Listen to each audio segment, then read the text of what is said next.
They did have to forfeit one against us. We're going immediately into draft. That's all I can say. We have Senna and Darius taken away, and I'm so mad because I wanted to talk about both those picks.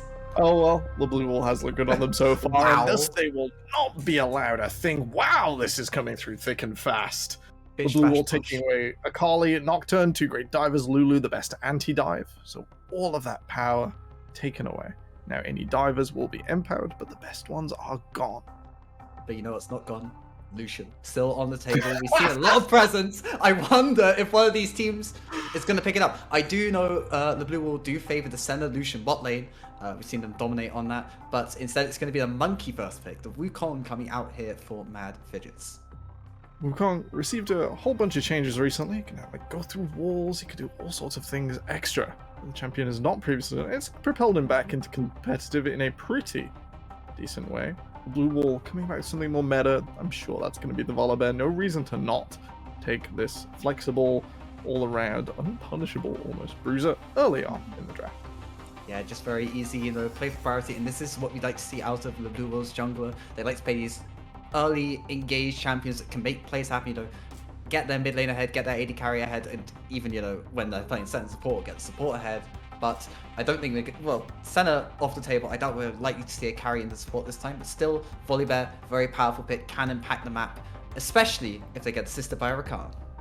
Very nice. Fantastic diving buddy for the Volibear. Sets up so well across the board. Doesn't dominate the lane at the moment, but the rest of the game, oh my. And I say once again, I don't mean to, you know, hammer in the point too much, but there is Lucian and Nami still open. It'd be really interesting to see.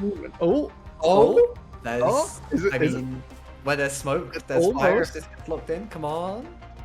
Full furry squad, come in. 5, 4, 3. No, I'm kidding. I can't see the clock. Yeah. But surely, like, one begets the other.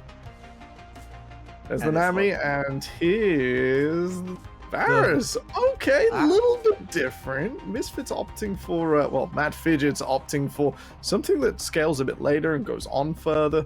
Varus tended to be an old lane bully, old answer and stuff like the Aphelios. But instead, Xayah coming back over. That's a pretty tough lane for Xayah, if I remember rightly. But hey, the world has changed a whole lot since then, so we'll have to see what the blue wall have with that pick in mind. Yeah, Xayah does have more of the poke angle, can be able to survive, you know, get the waves pushed a little bit more now that this new build has been discovered. Obviously, got nerfed pretty significantly. 2 seconds cooldown on that Q feels very, very nasty as the game goes on. But, you know, maybe Xayah Rakan, the synergy, once they hit that level 6, can look to contest this Varus and Nami, as we see some mid lane bans coming in here for the blue wall. Alright, Silas hints at Twisted Fate and other sort of stable picks that don't want to be attacked. Oh, wow. To spread their influence around the map. The Ahri as well gone. Nerfed on this patch, but still that omnipresent mid. An instant Riven ban. It's got to be a respect ban. Riven one trick scare me. They keep me up with that. They're very good at the video game. And yeah, I'm surprised Ahri actually made it through to the second phase. Has been really priority in tournament, even for the blue wall. But once you got that better bot lane matchup, I think it makes sense. As the final ban coming in through here, I expect to see maybe another, you know, proactive mid laner. It is the strong point perhaps for the blue wall. So instead, taking away some of the scaling with the Vladimir. Some of their power budget gone. Another mid ban thrown. The Vladimir, it's not super competitive. We've seen it come through. And that's Pantheon. Someone fetch Archer Arm. Everyone's favorite in the game. Normally played support at the moment. This is kept open as a triple flex. That Volibear can jungle top and mid, and so can the Pantheon. I do want to say, Pantheon did receive some buffs semi-recently. They extended the range of the Q, made it a bit narrower, but now you can poke people out a lot easier in lane. But it does seem... I'm a little bit surprised by this Pantheon pick. It feels like it's kind of blind. I don't think it will have the best jungle matchup into the Wukong. I don't think, you know, it's not even going to clear that fast since the nerfs a while back. Rip Pantheon jungle, my beloved. Instead, it's probably going to go in the mid lane or the top lane, and it's not going to have a fun time in the mid lane either up against Lissandra. Fantastic champion for denying dive and either becoming sort of that threat in the front line or turning your opponent's dive into an icicle and denying everything. Big fan of the Lissandra. That can also be flexed to the lane Pantheon goes, so now we might see another flexible laner come through to complete the Mad Fidgets draft. Assuming, of course, this Wukong is going into the jungle. That's something we said that could also be a flex, but yeah, we don't expect to see it in there. It is something Mad Fidgets have looked towards, and I I'm really interested to see what they pick up here, right? You talked about the flexibility of the Lissandra. Maybe something that can, follow up a bit more on the engagement of the Wukong. Varus does have that set up with that, with their ultimate. It's been too long since Varus has been meta. I forgot the name. It's such a long time. It's a chain of corruptions. Thank you. Instead, it's going to be the Gnar pickup here. And Gnar roll, that's a lot easier of a name to remember. But it is also another engage tool. Cyclone into Gnar up against the wall could be absolutely deadly for the blue wall. Big combo. And if there's anything the blue wall like to do, it's to introduce you to the terrain around the map. Azir, a very high mechanically intensive champion. Big decisions to be made around that. So the blue wall looking to their mid laner once again. Push them through, and they're playing another mid laner that can build a wall. They played Talia yesterday on stream. They've now got the Azir wall coming through. It's got to stay on theme. And I mean, still, I think it's a pretty decent pick, right? You do need like a little bit more damage in these fights now that you're running the Pantheon, which will probably be going up in the top lane. Actually, you're running the Volibear. These aren't like the Viegos or like the Camille's you're expecting to deal big consistent damage in these fights. So something like Azir to support the Xayah poke or the crit Xayah coming out, I think is a smart choice. Misfits versus K-Corp. Neither team has taken a single loss in this tournament on the Rift, and now have to look against their main opponents in their group to prove who is the best. And I think whoever does come out on top of this game has a really good standing going into Rumble, into the post-group stage, into the playoffs. It's just, you have that little bit of extra confidence, that little bit of extra momentum that can mean all the difference in a game of League of Legends. And you've got that mental edge when you've got those victory points. It's just such a keen way to approach a next matchup and say, hey, you got to do better than next time. You can't do the same. You saw what happened. Be on the other to come up with a revenge story across the map. Neither team risking anything at level 1. I mean, I felt like there was some potential for the blue wall to look for something, but both teams are so incredibly skilled, don't really want to flip it. Losing those flashes at level 1 without securing the kill, without those extra abilities to help you push through, bit of a concern, bit of a risk. The blue wall not ready to take it in, despite Volibear's presence at level 1, despite Pantheon being so good in those early skirmishes. Pantheon with Ignite as well, it's worth noting. So really wanting to go for this lane pressure, looking for these solo kills onto Lancer, or even duo kills onto Lancer, has a lot of damage, but is going to suffer a little bit as the game goes on. Now, Grand Starfall can mitigate that somewhat, right? You do have that global presence, but still, I think you really need to be getting value out of this Ignite, or you're going to be falling behind even harder on the path. Both junglers starting off on the bottom side of the map, trading across all lanes. Next, Vetheø. It's just a perfect name. You're not in mid lane, buddy, but you got the right team. The LEC MVP for this spring. Next, Vetheø is going quicker across the jungle. He's going to do a 3-camp clear, and he's going to go straight into a lane. We're looking at top, we're looking at mid with this. Whereas Foobs for the blue wall, taking a slower path, full clearing through the jungle. I think there may be a chance that Vetheø, we talked about the power of this Pantheon and this Volibear, maybe smelled out the Volibear path towards the top lane, is just going to top clear and then reverse clear back down towards their bot lane to secure that Scuttle Crowd. Obviously, Wukong does have some power in these early trades. Actually, instead, will be looking for the play up towards the top. He's out on the map. KC Ekip has just dropped the ward. Lancer just walking forwards, but Ekip with the ward going to be able to walk it out. We'll just wander on away. Next Vetheø will be forced to reverse clear back down, as you mentioned. To see that top lane priority, that top lane action. Ekip has just about not managed to get that wave crashed in. There'll be no angle for Foobs, but they'll still be out on the map on top. Actually, looking for a bit of an invade. Nah, just going to put the ward down to spot out the blue. Odd place to put the ward. Vetheø was wearing the blue when he went into that top side. Put a little more confidence that Wukong isn't approaching and re-ganking. Interesting here. I know we said we haven't seen Varus in quite some time. Actually, we're seeing Engage up on the top side. Lancer getting chunked out. The Ignite goes down. The hop away is there. Very close. The spear not quite going into its empowered form. We'll take a second shot, but Lancer holds range. Flash is available. Flash W on Pantheon, very strong, but very low on mana. Gonna have to wait for that corrupting potion to tick up, give them a little bit more health if they want to look for this dive. I think I just noticed he's cast every single stack of his corrupting potion in an effort to restore as much mana as possible. He kept playing on the edge here, trying to get under that tower. Oh, that's another misfit. That's very unfortunate. Has got plenty of mana now, but not in that position to dive Gnar. Once again, Foobs is recalled. Didn't want to spend more time on the top side, despite the junglers being nearly perfectly evenly matched. We haven't seen any of the explosive early play just come to fruition. Might see something around the spot lane though. We do see this Varus Nami getting the push. Should be expected, especially when you're running the Comet on Varus, really playing for that lane. But when you're pushing in and you're without many dashes on your side as a bot lane, that does make you quite vulnerable to the jungle gank, especially a flash from Volibear. Once it is no longer the 2v2 where Nami with Electrocute is the queen of just doing the early damage and setting up for her AD carry to win a 2v2. It is much harder. Bit of a slower pace this one than last time. Yeah, I think it's also really great from Lancer's perspective that he has that fleet footwork. It's got him out of jail in the top lane twice already. Yeah, really not able to utilize, you know, that pre-level 6 power from the Pantheon. Once Lancer gets that Gnar bar, it's going to be a lot more difficult to engage onto them. And not able to really... They did use the Ignite, not able to make too much from it. And yeah, really smart rune choice there with that fleet footwork. Yeah. So, neither team wanting to risk their undefeated streak. Not going too hard in this early game. It'll just be that calm play forwards, a little bit of vision from the blue wall in the top side.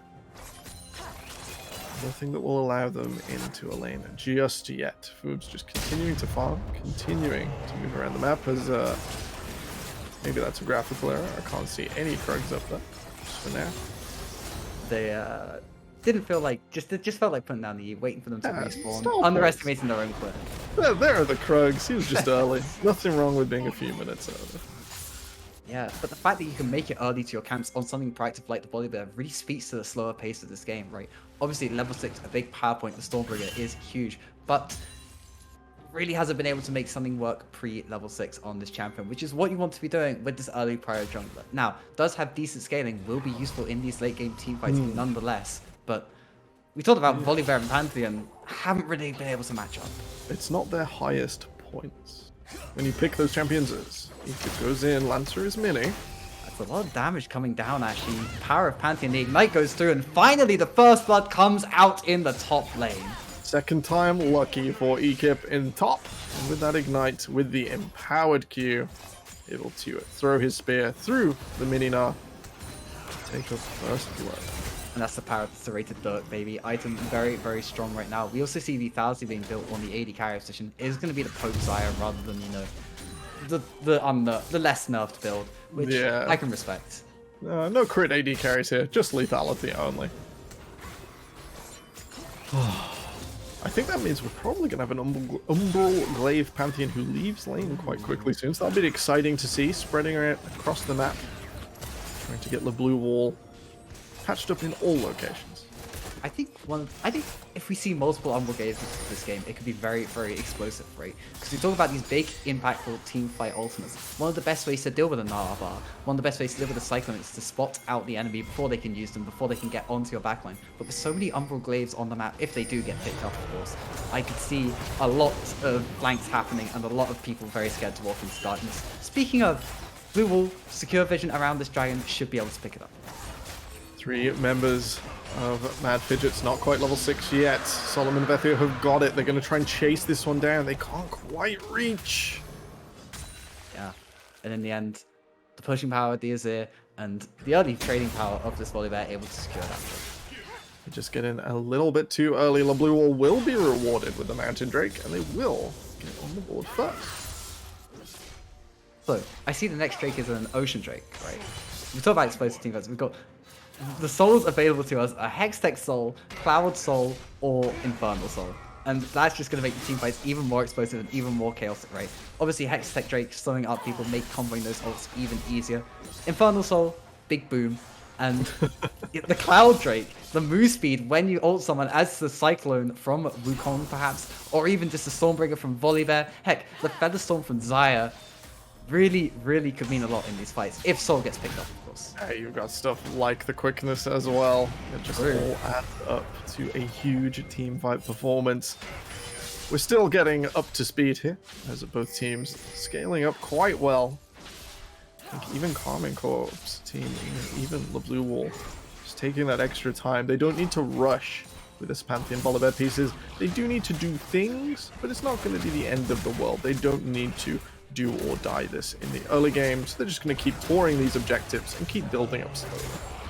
Yeah, securing vision around this Herald using the priority in the top lane, and the support run coming out from Miyeon is going to mean Solemn's going to pick up a couple of plates on the bot side. Varus is going to very much appreciate that, but Rift Herald should go into the back pockets of the blue wall.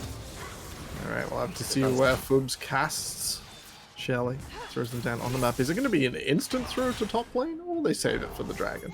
Ah, Lancer forced away from the wave, and yeah, that's the instant throw up towards top lane.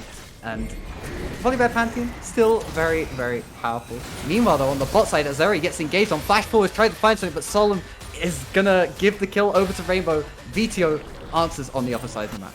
So much damage out of Solemn and Rainbow. BLEU2TRAVAIL is nearby. Vetheø's tanked a lot of the tower, and they're all split. It's a 2v2, but that's a mid laner versus a level 7 AD carry. Dash forwards, flash away from the knockup, double wave there. Rakan gets instantly blown up, but extra attack speed on the Varus. BLEU2TRAVAIL trying to get the damage down, exhausted, will still have enough in the tank. Rainbow in a lot of danger, flashes away, doesn't go over the wall. But next Vetheø in the area, goes over the wall themselves. BLEU2TRAVAIL walks away. Flash again by Alzeri, who has respawned and run down. BLEU2TRAVAIL maybe on the chase, not gonna find it. Not quite close enough. 2 for 1 in favor of Mad Fidgets over the entire play. Solomon Rainbow continuing to pick up most of that advantage. Did so much damage with the piercing arrow combined with the electrocute. We'll have to see them try and repeat this performance time and time again if they look to be the focal point in this matchup. I mean, we talked about how Miyeon roaming around the map with their jungler has enabled them to secure that Rift Herald, but look at the CS difference in the bot lane. Almost 30 CS at this 10-minute, 11-minute mark. Is going to make up a little bit for the CS difference in the top side and in the jungle as well. The carriers on Mad Fidgets are getting fed. It might be, you know, a bit of a can Pantheon find their way onto Solemn, or can Solemn navigate the team fight well enough to avoid the Pantheon's range? Nullifying those fed carries with a quick Pantheon stun could be enough here. Whether that advantage from the bot lane can be spread across the board and taken through into a victory. Difficult question here. It is clear we're seeing the top of the table performance here. Look too soon. Oh, so well in that early game. Chain of Corruptions is it through. Next Vetheø in the area does have the Cyclone, but might not even be needed. Alzeri gets autoed down. There's the Cyclone, cancelling the Rakan dash. A double kill. More gold in Solemn's back pocket. Oh, it's some solemn judgment if you've ever seen it. 2 more kills into the Varus will continue to accelerate this hyper carry through the mid game. Yeah, and I mean, that's more time committed by next Vetheø down towards the bot side of the map, but it's certainly paying off. That's the 4th plate into the AD carry's back pocket. Can we have a look at the gold difference production just so we can see how large the gap is? It's a 2,000 lead in the bot lane, as gold is actually even in LeBlueWall's favor. Look up towards the top lane, 2,000 in Pantheon's pocket. It's really on Pantheon, really on Volibear to find these proactive plays, get their way onto Solemn, and take them out. As we see now, Epic making the roam down towards bot to secure this red buff. A difference of 2,000 in top, 2,000 in bot, and all of that 300 lead is coming from BLEU2TRAVAIL being 300 gold over ekkövid 19. Oh man, what a twisted map state we are in right now, Casual. This is a lot to deal with. Which team makes the most of their advantages will now be the story. With ekkövid coming down into this bottom lane, the blue will continue their walk through the objectives. They'll pick up another dragon without paying too much. There's the Cloud Soul. I'm glad we spent so much time on it. It was a 1 in 3 chance we were just talking about nothing for a minute and a half, but we were very fortunate that Cloud Soul is picked up. It's super impactful for both teams. Obviously, the BLEU is a little bit closer to it, has made use of this priority in the bot lane, has roamed down the Pantheon, but next Vetheø looking to answer something back. Instead, just going to be a little bit contest around these Raptors. Will manage to keep his jungle to himself. Now a quick lull state will appear. Nothing on the map for a little while. Assignments nice and open. We'll see both bot lanes move to mid, be able to move in either direction first, have best access to their junglers. Lancer here for the backup as Mad Fidgets assume LeBlueWall will look to dive mid.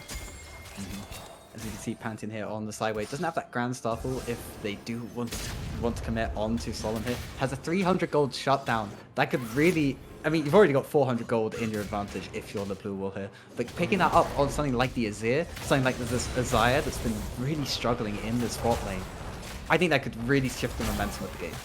A quick swap for Lancer and Solemn. I mean, that big wave goes over onto the Varus. So, Mad Fidgets continuing to feed as much gold as possible into the AD carry. Chain of Corruption comes through, but there is the Aegis. Going to save ekkövid's life just a little bit. Flash over the wall.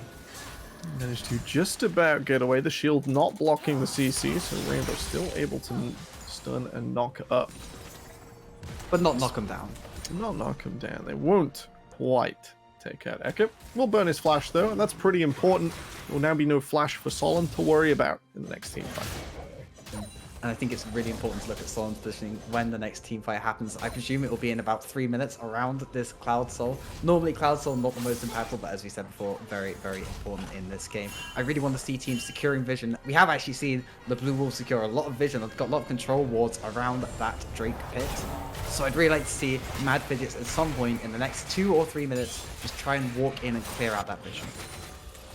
Would help them. I'm just thinking casually, which way would I twist this if I was playing? Which way would I try and escape the setup where my control mages have to be away from mid, where the bot laners are slowly scaling, but one is hugely advantaged. With Herald up, it'd be nice to see Mad Fidgets come together, push that in nice and quickly, and use that spike, as well as clearing out this vision to actually attack the objective. Well, it looks like they're attacking onto the Volibear. Lots of damage down. That piercing arrow is huge, but no one will fall quite yet. Double teleport channeled. Flash forwards.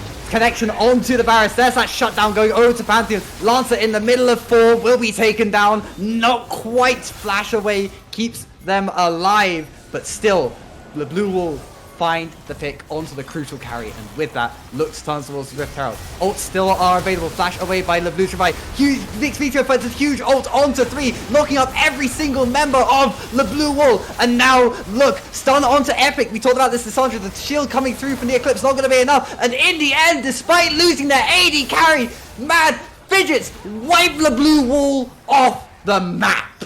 In a pivotal moment, Solemn goes down, already down in this replay. Despite this, Mad Fidgets take their time on the approach. They don't force too fast. With the objective started, the blue wall are taking extra damage. The charge there puts Azir low enough for next Vetheø to just smack them into next Sentry, sent up for a fantastic ultimate break the blue wall's front line. And despite all of this, Lancer will just live, and the Mad Fidgets will come together and restore their lead. Yeah, knock down the front line of the blue wall, just push their way into the Rift Herald. Actually, were even able to pick it up for themselves. It's a very losing trade for the blue wall there. You pick up the AD carry, you think the fight's going to be so incredibly good. But this is the power of these teamfight ultimates we talked about. Who can hit them? Volibear forced to ult early. Xayah didn't even get to use the Featherstorm. The BLEU2TRAVAIL used the ult defensively against only this Wukong diving onto them. And Mad Fidgets find the angle, find the play, and find the team fight victory. But now the dragon is spawning up in 30 seconds. And here we can see the respawns coming through from Mad Fidgets has allowed them to claim this river. More importantly than numbers advantage, the ultimate advantage. And nearly everything across the map back up. We're just missing the Grand Starfall and the Cyclone. Oh, there's the Featherstorm finally getting used.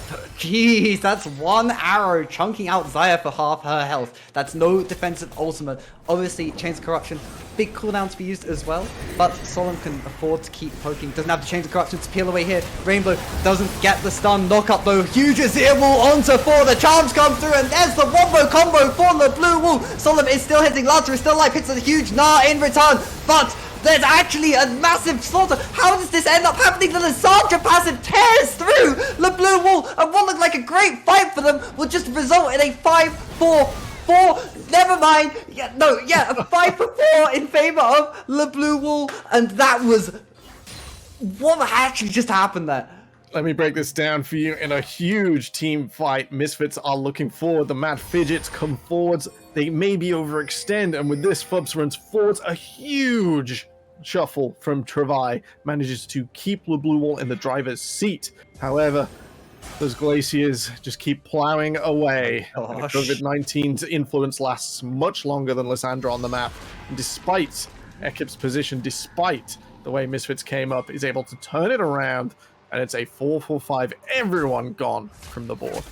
The blue wall looked very, very good, but they didn't take care. They got hit hard by the second wave from a COVID-19. Finds a lot of kills in that fight. And I mean, you can see the power of these teams. Like, as I said, both teams have these tools, but just not quite paying respect to that Lissandra passive. Gets comboed down, bish, bash, bosh, and this will allow Mad Fidgets to walk into this dragon. They will find the objective first. It didn't know.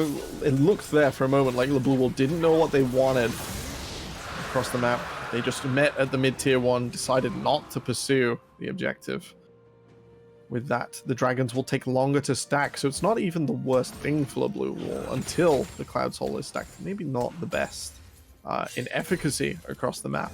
So it will just delay the inevitable Elder, which would allow one team to end the game so much faster. Oh, the banner of command damage there, the chain of corruption. Comes down, damage down onto Fubs. Miyeon has that Zhonya's put the Gnar back onto the Azir, gets stunned up, knocked up, taken down. Pantheon looking for the backline, stun will land, but the knockup is there from the Cyclone. ekkövid trying to survive, but is taken down. In the end, it's a 2-0 in favor of the Fidgets. Fidgets push forwards and explosively they transfer their dragon into picks in mid. ekkövid and TreVAIL not long for this world. They will now rush towards the Baron, and only 30 seconds after it spawns, Mad Fidgets will look to take this one away. Now, of course, it is only 30 seconds after it spawned, so there are respawn times coming through. Pubs is in the area, but smites away the red buff. Feeling a little bit threatened by the Gnar. No real potential for steal coming through outside of a very, very lucky Volibear ult. They aren't taking it quite fast enough, Mad Fidgets. There are going to be some members. Miyeon is here. Teleport coming through from BLEU2TRAVAIL. Maybe they can look for the counter engage. Oh, over the wall. Zarin is taken away by Mad Fidgets. They got one. They got the jungler, and they managed to make it out. They do. Actually, they get two. Miyeon dives over the wall and gets taken out as well. In a close attempt to steal, Fubs is unsuccessful, and the Mad Fidgets representing Misfits come across the board and manage to push forwards. They've taken everything off the board, coast to coast. They are looking like the stronger French representative here. Now, of course, the blue wall will be able to pick up this tier 2, the tier 1 mid turret. That does give them a little bit of wave control, assuming, of course, they can dodge away from the Varus. Actually, they're not even able to pick it up. I think Solemn heard you. Throws the kitchen sink at his tier 1 tower. That will not go down just yet. Not quite as it.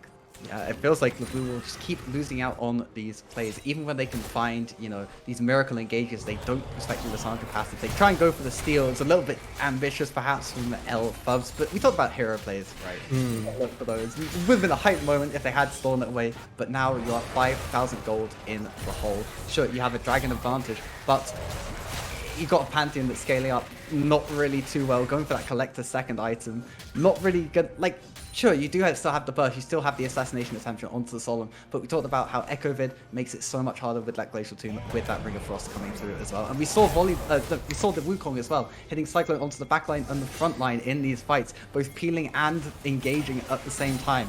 Mad Fidgets are up on the tower. We spoke about those hero plays. Despite good ultimates, great ultimates have ended team fights this game so far. Will not manage to get under the tower. BLEU2TRAVAIL pushes them away, takes an arrow for his pain. Dodge away from the corruption. With this stalemate setup, it would be on a character like Volibear to dive forwards. But Mad Fidgets are out across the board. Next Vetheø looking to interrupt a flank. They attack the tier 2 tower with Lissandra on the split push. Yeah, and you don't. I feel like with the Wukong on the flank, with the vision control around the jungle, you don't really need the Lissandra to be there shadowing the mid lane. Varus can play very far back, just keep firing out those Qs, those ballistic missiles, tearing into the squishy members, but now maybe they're looking for a dive in the mid lane. With a Kip responding to bot side, ekkövid rotates round. They will potentially look on this next wave. In my opinion, they should be getting under that tower right now. Looking to force their way in. They're just, yeah, blue will respect it. They understand they cannot stand here against the might of the Baron. Sure, you've got some wave clear with the Azir, but they're not in the area. Xayah as well, but it's not going to be enough. Instead, they wisely surrender the objective. Give it away just for now. A moment of pause here. We'll retreat out to this tier 1. Not a huge prize. Baron buff about to fade away. 10 seconds left. They look to attack the tower. The blue will look to maybe find an angle as the buff ends. All flashes except Pantheon, all ults are available, which means maybe we could look for an extended play, but no, Mad Fidgets rightfully realize that it might be a little bit too greedy to say that. Want to go back and spend that gold that is weighing their pockets down. Mad Fidgets get the recall at the last moment, 35 seconds, the last time you can recall before an objective, and make it in comfortably to contest Vision as it is started. And on that timer, they recall, they get back out on the map, and 5 members will barrel down mid, destined for this dragon. But it's a little bit of a last gasp for the blue wall here, right? They need to be getting this straight. Not necessarily last gasp, but this is like the most advantageous fight I think they can take for a little bit. Sure, Azir going to be scaling up. Xayah still going to be scaling up a little bit. Volibear, useful in these late game team fights, but they aren't they're just going to give it up. But would you say their backs are up against the blue wall? Ooh, true.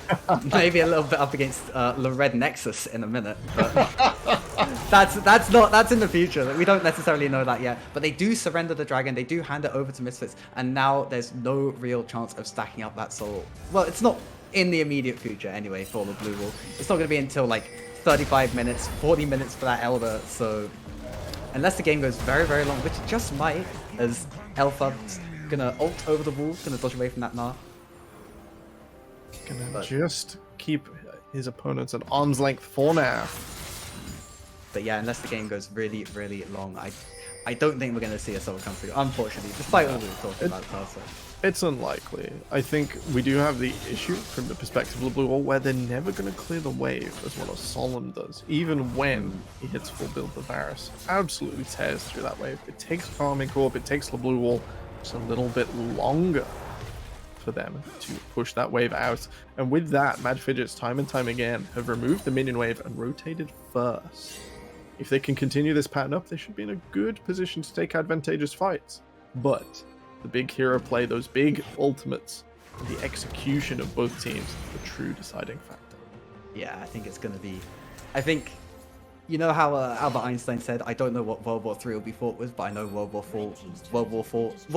will be fought with sticks. I got it out eventually. I think this next engage is going to be a big one. They're going to blow everything on it, these teams. They need to be looking... if you're the blue wall, you need to be looking to make this advantage happen.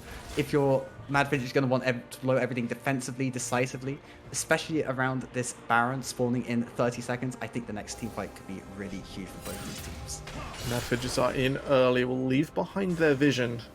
The blue wall not able to come much more forwards than their jungle. The control ward just holding them at bay. COVID-19 might look for a pick here. The blue wall trying to get in under their own tower. Yeah, nice Vetheø shadowing this wave, but it's just going to be pushed in. It seems like both teams are playing a little bit of ping pong, both realizing they don't have to engage. They have decent wave clear on both sides. The Pantheon's there. Obviously, we talked about how Mad Fidgets has a little bit better of that wave clear, but it's not too difficult when you've got an Azir, when you've got a Xayah with building the lethality, when you've got these, even these Sky Shatters coming out from Elfubs. All 10 members of both teams staring each other down, waiting and eyeing each other across this tower. A little bit of chip damage backwards and forwards. Ekkövid taken low, but it's not decisive.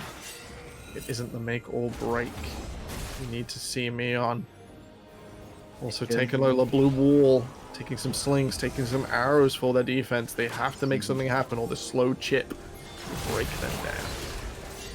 It feels like we're in a high noon kind of situation. Both teams facing off, trying to hold their turret. But it looks like the blue wall aren't going to quite blink first. I thought they were going to just give up that turret. Instead, they're still holding on. Both teams in a little bit of a stalemate. Unwilling to, use their ults proactively. Waiting for the other to make a misstep. But it looks like Mad Fidgets are actually going to rotate down towards this mid lane and try and pressure it out. Or maybe even start up on this Baron. The entire jungle dark for the blue wall. They are just approaching, just trying to find their way back in. Solemn's up front. The ult goes wide. That means there's no real engage potential. Even if you chunk out BLEU2TRAVAIL so incredibly hard. Actually, they are going to look for the reset. Getting hit by that one piercing arrow will allow Mad Fidgets to look towards this Baron. They walk backwards. They secede the jungle. Lancer will enforce and stand to the side. The blue wall have a long way to run from their base. Fubs is fast. Looking for it, does get the red ward over the wall. CSA's not a red ward inside as well, so if you can get a green over there, the steal is still available. 5 members. Wukong is not on the flank, but the rest of the blue wall is looking for the pick of the BLEU2TRAVAIL, dodging away, but there's an immediate assassination onto the jungler, engaged forwards on to ekkövid. Ult does land onto Xayah. BLEU2TRAVAIL still alive. Epic not even in the fight. Alzeri blows that. Featherstorm flashes away, but still, Mad Fidgets come out on top in the fight. 2 for nothing. In a clutch moment, Vetheø leaves his clone behind, and with a limited vision from LBW, it looked like the Baron could still be under attack. The following engage, that sneak forwards from Vetheø, enough to put Mad Fidgets at an advantage and crack this tower. Oh, and there the ult finally collects for Solemn. That's a lockup coming through. No Shurima shuffles. Wait, never mind. Does manage to find it. The burst isn't quite there. The arrow will go right. BLEU2TRAVAIL lives to defend just a little bit longer. The last moments, BLEU are buying themselves. Jeez, look at Alzeri's health bar. I think that was a single piercing arrow. That is just absolutely painful. This Varus, Solemn, in a great position in this game, dealing so much damage, empowered by his teammates. Now pinging forwards onto the Cloud Dragon. With both objectives up, Mad Fidgets have to be a little more careful here. They can't just play around the Baron. They can't just try and draw on that one objective. They will take this away. This will delay Solemn's base. It might give LBW a moment of hope. But Mad Fidgets have done such a good job this game, choking out that hope. I don't think it's like a massive skill difference between these two teams though. As Ekik tries to look for the engage, not on Solemn, doesn't quite find it. But as I was saying, there's not, despite there being like an 8,000 gold lead, I think the difference between these two teams is like not that big. But Mad Fidgets are using the little advantages that they have to their fullest potential. They're choking out everything from the blue wall. Certainly a lot more control than the scrappy play we've seen before. On top of this Varus dealing so much damage, those ultimates, we're coming back to it again. Huge team fight deciders. They will make the difference in this last fight. A huge Shurima shuffle could take out Solemn, could take out Raaiinbow before they are able to deal that damage to protect the Varus. Still all to play for, so much tension. Both LFL representatives, both of these sets of French fans, not taking any chances in this tight late game. Yeah, just slowly clearing out vision for misses. Nice dash away there from BLEU2TRAVAIL. Another ult goes wide from Solemn, but it's like, it feels like if you are the blue wall, you have to get lucky every single time with those Solemn ults, right? Whereas if you're Solemn, you only have to get lucky once, only have to connect on one of those ults. Actually going to put the turret down, but maybe it's a false sense of security. Lancer looking for the engage, dash forwards by ekkövid. Nice wall there, but the BLEU2TRAVAIL gets chunked down really low. Gnar will end up pulling Volibear onto the backline, has connected onto Raaiinbow, but look, Varus is 3 hitting in this fight. Double kill there for Lissandra. The ult once again doing great work as Vetheø slays L-Fubs, and the rest of the blue wall will fall just a little too far on the overstep from the Azir. Spells disaster as blue wall are wiped off the map. The Mad Fidgets swing the hammer, keeping Solemn alive despite the split, and you're right, ekkövid goes huge in the team fight. The Phantoms do so much, the ultimate buying so much time. Mad Fidgets, our Misfits representatives, will take a tie for first in this group as they demolish LBW.